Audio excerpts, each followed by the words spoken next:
ଆଜି ପୋଖରୀ କିଏ ନାହାନ୍ତି, ଯାଉଛି ପାଣିରେ ହଗିଦେବି। କିଏ ଜାଣିଛି ମୁଁ ହଗିଛି ବୋଲି।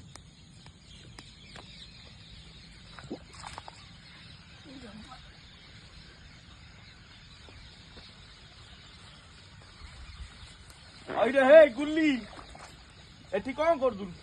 ଗାଣ୍ଡି ଦଉଥିଲି। ଗାଣ୍ଡି ଦଉଥିଲୁ? ତୁ ଭାଇ ଏଇଠି ପେଣ୍ଟ ଖୋଲିଲୁ ଏଇଠିକି ଗଲୁ। ସବୁଦିନ ଆମେ ଭାବୁଛୁ ଏଠି ପାଣିରେ କିଏ ଝାଡା ବସିକି ଯାଉଛି। ତୁ ମେଚ ଟୋଆ କଣ କରୁ ସବୁଦିନ ପଳେଇ ଯାଉଛୁ ଲୁଚିକି ଏଇଠି ଝାଡା ଫେରିକି ପଳେଇ ଯାଉଛୁ। ଆଜି ମୁଁ ସେଇଥିପାଇଁ ସେଠି ଜଗିଥିଲୁ ସେ ଯୋଉ କୁଟାଙ୍କ ତା ପାଖରେ ଆମେ 3 ଜଣ ଯାକ। କିଏ ଏଠି ପାଣିରେ ଝାଡା ଫେରିକି ଯାଉଛି। ଚାଲ ଚାଲ ତ ବୋଉକୁ ଆଜି କହିବି ଯେ ସବୁଦିନ ଯାଇକି ଆମ ପୋଖରୀ ଗୁରାରେ ସେ ପାଣି ଧିରେ ସବୁଦିନ ଗୁଲି ଝାଡା ଫେରିକି ଆଉଛି। ହେଇ ଭାଇ ପୁଣି ଏଇ ଯୋଉ ମାଛ ଯାଉଛି ଛକ ଉପରକୁ ଆଗ ମୁଁ କିଣିକି ନଉଛି।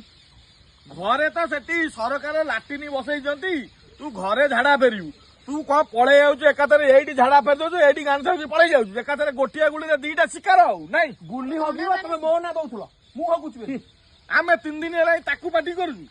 ଚାଲ ଚାଲ ତାକୁ ସାଙ୍ଗରେ ନେଇକି ଆଇଛୁ। ଚାଲ ଚାଲ ତ ବୋଉ ପାଖକୁ। ତୁ ହଗିବ ମୋ ନା ହବ ନା। ମୁଁ ଆଜି ହଗିବାକୁ ଆଇଲି। ଚାଲ ଭାଇ ଗୋଡ ଧରୁଛି, ଆଜି ଛାଡି ଦିଅ ନା କଣ? ଆଜି ଛାଡିଦେବି। ହଁ। ତୁ କେଇ ଦିନ ହେଲା ଏଠି ଡେଲି ଆଉଛୁ ନା? ସତ କଥା ମାନ, ସତ କହିଲେ ଜଗନ୍ନାଥ, ମିଛ କହିଲେ ମହାପାପ।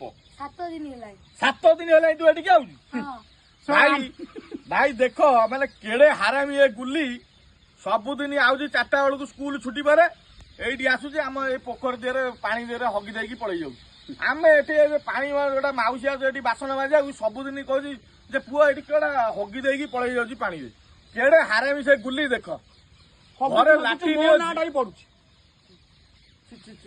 ପାଣି ଥଣ୍ଡା ଲାଗୁଛି। ଚାଲ ଚାଲ ଘରକୁ ଚାଲ।